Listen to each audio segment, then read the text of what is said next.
আসসালামু আলাইকুম। কাছে দূরে যে যেখান থেকে ভিডিওটি দেখছেন, আশা করছি সবাই অনেক ভালো আছেন এবং সুস্থ আছেন। আজকে নতুন আরও একটি ব্লগে আপনাদের স্বাগত। বাচ্চার মায়েদের কি পরিমাণ কষ্ট করতে হয় শুধু বাচ্চার মায়েরাই জানে। আমার তো 2টা বাচ্চা আল্লাহর রহমতে। তো ওরা ঘুম থেকে ওঠার আগে আমার দিনের কাজ শুরু হয়ে যায়। ঘুম থেকে ওঠার 2-3 ঘন্টা আগে আমি ঘুম থেকে উঠি এবং চেষ্টা করি ওরা ঘুম থেকে ওঠার আগে আমার কাজগুলো সেরে নিতে। তাহলে সারাদিন যেমন রিল্যাক্সে থাকা যায়, সাথে সাথে ওদেরকেও কিন্তু অনেক টাইম দেওয়া যায়। তাছাড়া বাচ্চার স্কুল থাকে এবং পড়াশোনা হালকা পাতলা থাকে। তাছাড়া আমি 1 সপ্তাহের জন্য এই যে রসুন, পেঁয়াজ এগুলো সব কিছু একটু বেশি পরিমাণে আর কি পেস্ট করে রাখি ব্লেন্ডারে, যাতে রান্নার সময় খুব একটা সময় না লাগে, খুব দ্রুত রান্না করা যায়। তো আজকে কিছুই ছিল না, তো এগুলো আমাকে করতে হচ্ছে।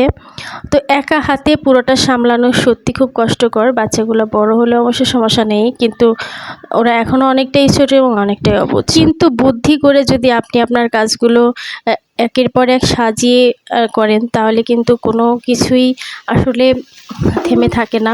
জীবন একদমই থেমে থাকে না, বা কারোর জন্যেই থেমে থাকে না। বা নিজে যদি ইচ্ছা করা যায়, তাহলে নিজে কিন্তু একা অনেক ভালো থাকা যায় এবং খুব নিরাপদেও থাকা যায় আলহামদুলিল্লাহ। আমার অনেক বছরের অভিজ্ঞতায়, মানে যখন আমার বিয়ে হয়েছে তখন থেকেই প্রায় 2 বছর মতো আমি গ্রামের বাড়িতে ছিলাম। তারপরে থেকে আমার হাজব্যান্ডের সাথে এবং একদম একা একা আমার দিন কেটেছে। তারপরেও বেশ ভালোই ছিলাম এবং অনেকটাই সুখে ছিলাম। আমি সকালবেলার জন্য রান্না করছি ঠিকই, কিন্তু সকাল এবং দুপুরের পুরোটাই রান্না করে নিচ্ছি এবং রাতে শুধু ভাত রান্না করব যদি সবজি বা তরকারি থাকে। তো আমার করলা ভাজি ভীষণ পছন্দের, আর এরকম কালো কড়াইয়ে করলা ভাজি করছি দেখে কেউ কিছু মনে করবেন না, কারণ কালো কড়াইয়ে যদি আপনি করলা ভাজেন তাহলে সেই ভাজিটা কিন্তু অনেক ভালো হয়। আর এই পাশে মাছটা হয়ে এসেছে। 2টা চুলা থাকলেই একটা সুবিধা, খুব দ্রুত কিন্তু রান্না শেষ হয়ে যায়।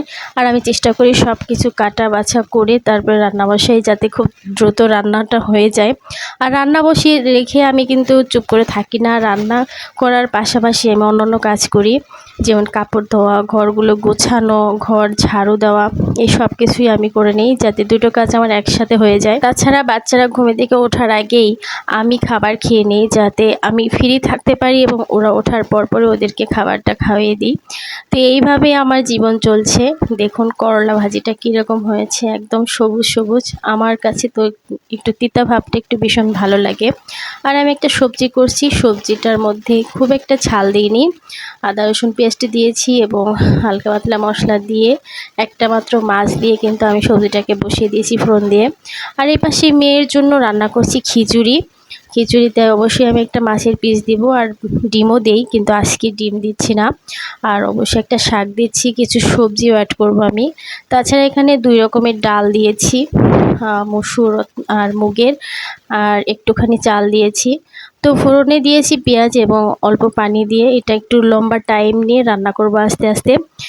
তো আমাদের যতটা খাবার দরকার সেগুলো কিন্তু মোটামুটি রান্না শেষ।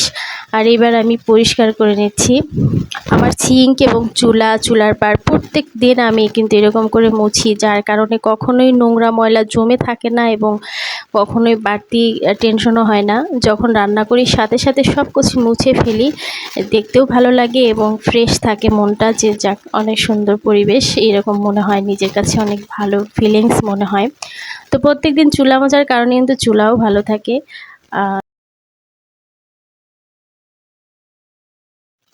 ব্যস্ত থাকলে কিন্তু মনও ভালো থাকে। তো কেমন লাগলো অবশ্যই কমেন্টসে জানাবেন। ধন্যবাদ।